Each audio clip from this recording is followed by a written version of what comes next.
So I'm sure most of you viewers have heard of the term Butcher Shot before. If you haven't, it's an archetype that takes advantage of triple Traffic Accident and triple Scorched Earth in ambient of Hub to create some massive damage. And this archetype is so powerful because of its high consistency even in the early game, with 6 mid damage cards and Astro Script and Breaking News Infection. This is a deck to be reckoned with. But I'm up against a Credit Denier Arena, so let's see how I do here. My opening hand contains Traffic Accident to Scorched Earth, so you can't ask for too much more than that. I'm definitely keeping it. 6 mid damage. If he plays carelessly, I can easily take advantage of that. Now here, because I have no ice, I immediately purge forest counters. That's a no-brainer here. I could try to draw ice using Jackson, but it would probably cost me more money to rest the ice, and it probably won't keep him out. So I'm just going to keep the Lamprey out and hope he doesn't have a clone chip, which he doesn't. Instead, he sets up with Scrubber and Katie Jones and hits my Astro Script. Now, he steals it. I wasn't too worried about it, but he made a very good play here. This is one of my regular sparring buddies on Octagon, and he's a very good player, as you can see here, showing why he won store championship, if I'm not mistaken. He unloaded KT even though there were only 3 credits on it as his last click, knowing that I was playing mid-seasons. This is a mark of a good player. Because of that, I was not able to chain mid-seasons into Traffic Accident plus Scorched Earth, or double Traffic Accident, which would have killed him. He was only on 3 cards. I could have easily double Traffic Accidented him, but I didn't have enough credits, so the most I could land was 2 tags, after which I had to click for 2 credits and unload all my credits on Trace. So when I passed the turn over to him, he cleared 1 tag. Again, this is a mark of a good player. If he did not clear any tags at all, if he waited for the next turn to clear both tags, I would have triple Traffic Accidented him. So I wasn't able to do that, and as such, the second turn after that, he cleared all his tags successfully, which renders all my Traffic Accidents useless, which is horrible. So now what I do here, I can only slowly click for credits to get up to Scorched Earth range.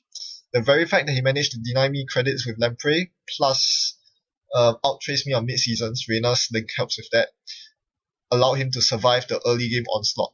And that's what I really rely on for this deck.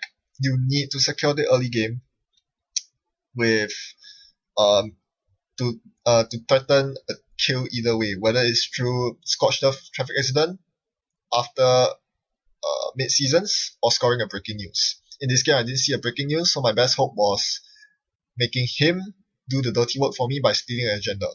And that didn't work out because he was just ahead of me in credits.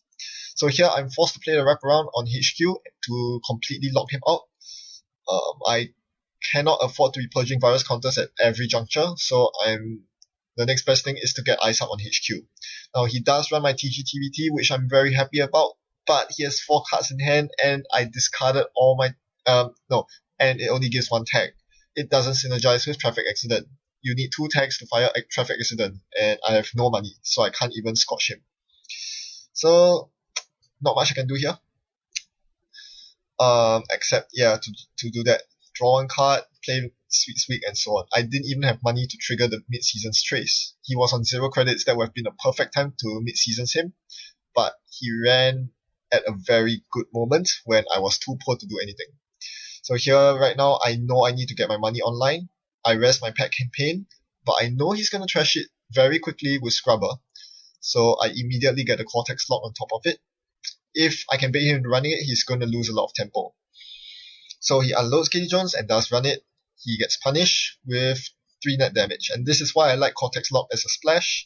It is out of Mimic range, and it's a very unexpected splash in NBN. It could potentially lead to a kill. Now this doesn't kill him, but my opponent told me post-mortem that it really slowed him down, because it sniped the clone chip and the ether from his hand, which meant that he couldn't assault my central servers with Vam or Keyhole. If it isn't obvious by now, he's playing Headlock Reina, and keeping him from assaulting my centrals is a very good way to claw my way back into the game, but that's pretty hard to do right now. He's on 3 agenda points, and even though I found my Scorched Earth combo by now, it's going to be very difficult to land the mid-seasons on him because he has the KT engine going for him while I have no money going for me. Yeah, this deck really relies on the early burst credits, and once that window has passed, I'm big underdog right now. It's very hard for me to win. I have no Astro Script squad. He has stolen one from me. Almost certainly this deck cannot win on agenda points. Unless they let the Astro Train get out of control. So right now all I can do is to click for credits and secure my remotes. With a scrubber on the board, you have to secure your remotes if you want to play your pet campaigns. There's no point playing them naked. He's just going to trash them like free. So I'm setting up 2 secure remotes, and it actually baited him to running. So I'm just going to reverse the pop-up window. Not going to bother with the data raven. The pop-up window is more important at this point. My economy is more important than his than his ability to trash it. If I get him to trash the pet campaign, I'm coming out ahead anyway. So meanwhile, in the meantime, I just keep drawing up, and I find an Astro Script. I'm forced to chuck it in my remote because I have nothing better to do at this point. Now, I do realize at this point that the chance of landing any more mid-season traces is almost out of the question, because he has 3 credits a turn going for him with KD Jones, and I don't have any drip economy set up. So mid-seasons is almost certainly out of the question now. That's why I discarded my traffic accident, because he's not going to get more than 2 tags landed on him, and if he does, I have triple scotch. Traffic accident is pretty useless at this point anyway, because it's almost certain he has drawn out into his I've had worse as well, which I'm pretty sure he'll be keeping in hand. So I want to be dealing 4 meat damage at a time, not 2. So, over to him. Now he shows more components of his headlock deck.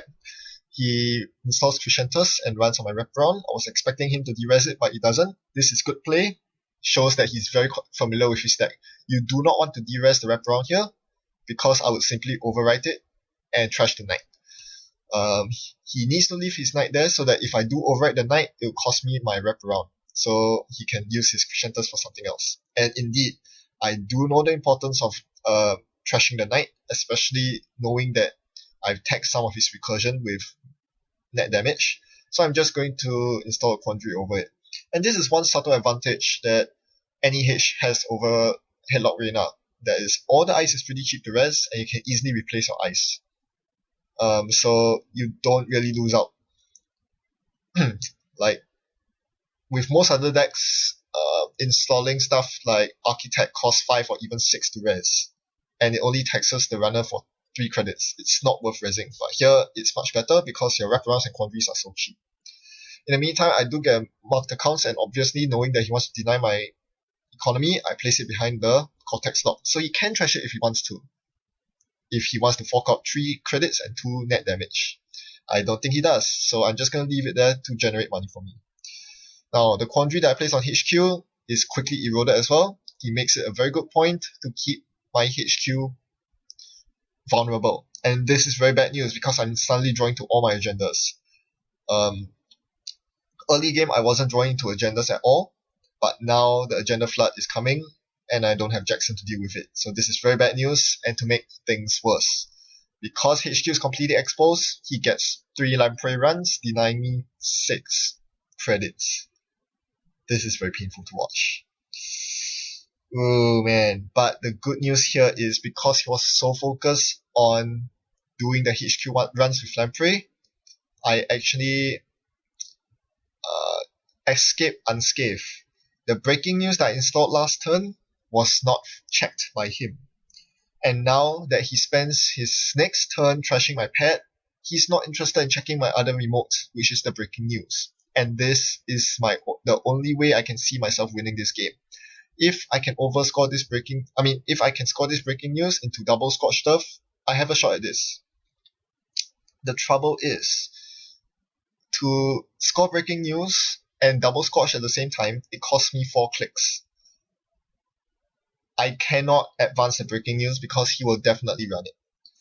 So my only option right now is to triple advance the Astro Script and use the Astro Script token on the next turn to advance the breaking news once, then I can advance breaking news into double scotch. That is my line of play that I'm looking forward to. The problem is I'm too poor to execute that right now. It cost me 3 credits to advance the Astro script and 1 to advance the breaking news, 6 to play the Scotch Turfs. I have no money for that.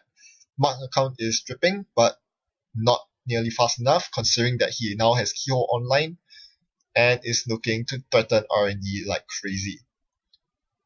What can I do right here? I do have a Jackson Howard on the board, that's the last remote there, so I'm not feeling too bad about the Keyhole. However, there are already 2 agendas in archives and I'm about to chuck a 3rd one in because I'm agenda flooded. So here all I do is quickly advance the Astro script, chuck W, and yeah, I'll just score the Astro script here while I can. Hopefully that places pressure on him to run in the wrong places. And I don't want to get vamped at this point anyway. So score the Astro while I can. In the meantime, he installs Xanadu and run keyholes on R&D.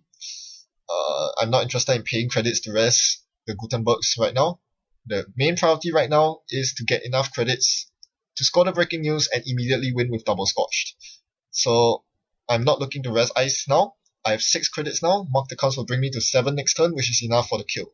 What he does this turn is to install Liberated and click it. So he's on 4 cards. I'm gonna take the risk here, score breaking news, Scotch Turf, hope he doesn't have 2 iPad worse. No, he doesn't. He only has 1 iPad worse. The second Scotch Turf kills him. Oh wow. This was the hardest game I've had with this Butcher Shop variant by far. Headlock Reina is really awful because it denies you 1 critical route to victory, and that is the mid-season's credit superiority route. My opponent's easily able to assault me with credit denial early on in the form of Lamprey, and that really hurts this deck. Also, he counters mid damage very easily with I've Had Worse. I was very thankful that he only drew 1 I've Had Worse that game. If he had 2, he would have escaped the fate of Scotch Turf, and I would probably have lost. In fact, if he even face checked my breaking news at all, there was no way I was winning the game. Someone managed to pilot Butcher Shop to 3rd place in the UK Nationals, and there's a good reason for that. It is a pretty straightforward deck to play, which is great in a tournament setting where you inevitably get exhausted.